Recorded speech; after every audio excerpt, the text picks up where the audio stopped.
Happy Friday, everyone. It's time to get back to Gone with the Wind, and we're up to chapter 10. We'll just get started and get back into it. Chapter 10, Scone of the Day, Chocolate Chip. After we ordered, we sat and chatted about random things. Once our starters arrived, we took turns asking each other questions to get to know each other better. I love Audrey Hepburn films. I watch at least one a month. I think I've watched Funny Face about 100 times, I tell David. I'm more of an action movie fan. Or space. I'll watch anything with space, he told me. Oh, I like a good action movie too, but Audrey is my girl. If I'm down, she'll cheer me up, and her clothes in the movies, just wow. David nodded his approval. What do you not like to eat? It was David's turn to ask a question. I'll eat anything, and I'm fantastic picking out what ingredients are used in a dish. Mrs. Mack used to cook something on a Friday, and I had to guess what weird food she'd used in it. Never lost in a year of trying.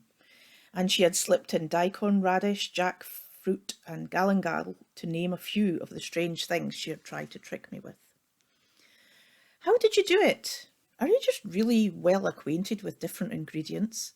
Or really good at guessing? David asked, impressed at my weird superpower. I'm a witch, I laughed, dropping that into conversation, wondering if David would take the bait. How about you? Is there anything you don't like to eat? Cucumbers. Can't even have them on a plate. Even if I take them off, I can still taste them.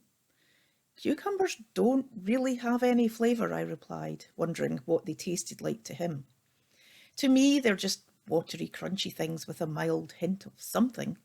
They do, and they smell. Blah! I've been told I'm a super taster because they're so strong to me. I have a lot of taste buds in the area they hit. I've heard people can be like that with chili or spices too. As a trained food scientist, I never knew that such a thing existed. I will have to look into it. If you could do one thing for fun, what would it be? My turn to ask a question. He sat and thought about it while eating his carbonara. I'd love to restore an old car. But I've never had the space in Edinburgh. My flat is pretty big, but I don't have a garage. Maybe I can have a car and have it as a weekend project here. The house has a garage that's big enough to store a car, and it's got all the tools that I would need to fix it up. I liked that he was thinking ahead. I had an idea that would help him put some roots down in my little town. I could see you whiling away the hours, tinkering in your garage, watching your car transform from a rust bucket into a muscle car. You could do it if you stay at Malcolm's house at the weekends. It's another reason I'd want to keep the house. What about you? If you could do anything, what would it be? Well, the bakery was a huge tick off my bucket list. I love to cook and bake, as you know, but I'd like to open a tea shop or maybe a cafe. Somewhere I can branch out and stretch my cooking skills. I've been checking out a few places, but I'd have to do a lot of planning if I want to make it a reality. What would you need to do? For me, it would just be getting my hands on the right car and then learning to fix it up. Your idea shouldn't be too much of a stretch. It would be finding the right staff and premises. Good staff like Mrs. Mack don't grow on trees, and I'd need a manager to run it. I think I'd be stretching myself too thin at the moment to do it. David finished a mouthful of pasta. I think you'd be great. The bakery could supply a lot of the food, couldn't it? Then you set up a menu and use your knowledge to get local suppliers on board for other things you need. But you're right, getting the staff could be the hardest part once you find the right place.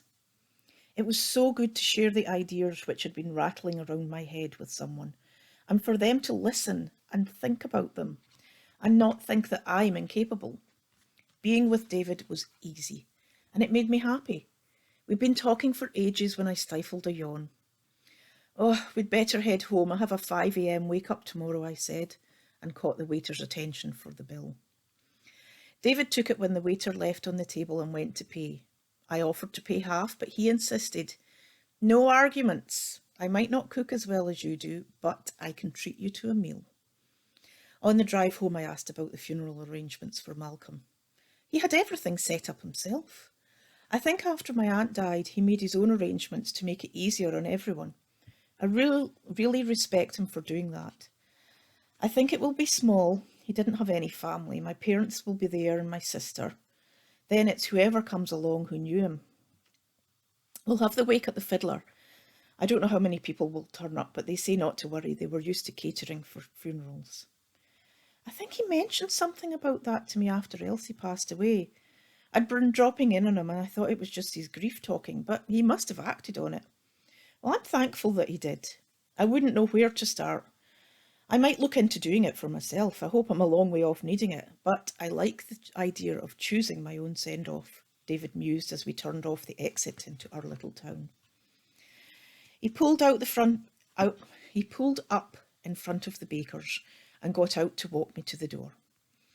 Thanks for the night out, David. It was fun getting to know you better. Excellent food and good company. What else could you want? David said. Well, I knew what else I wanted and decided not to wait for him to make the first move this time. I stood up on my tiptoes and kissed him lightly on the lips, inviting him to kiss me back. And he did. The man knew how to kiss. My insides were melting into a hot puddle of goo when we finally broke our kiss off, and he drew me in for a hug. His warm arms wrapped round me, and my face rested against his chest. I would have happily stayed like this forever, but I had to go home. You win. That kiss was the other thing I wanted. Is it weird that we're forming a relationship because my uncle died? I think he would be happy that we found each other. He was happy with Elsie. He would want that for you too, I replied. I'm happy hanging out with you, which is another reason not to sell the house. I'd like that, I said, looking up at him, taking in his rich brown eyes and handsome face. Well, you'd better go inside now, or I'll be responsible for a riot when there's no fresh scones in the morning, David said, and bent down to kiss me once more. We broke apart, and this time I walked up to the steps to my apartment door. I'll see you tomorrow? Yes, you will. Good night. I unlocked the door and waved to him, thinking I'd had my first proper date in nearly 2 years, and it had gone spectacularly well. Well, we didn't really find out much about who Malcolm might have been killed by in that chapter, but wasn't it nice, David and Kitty getting to know each other a little bit more? They're obviously pretty keen on each other, as the kiss at the end showed us. So let's see what happens in the next chapter. Join me again next week for chapter 11. And remember to click like, hit the subscribe button, and ding that little bell so that you know when I've got my next adventure happening. See you soon, friends. Bye.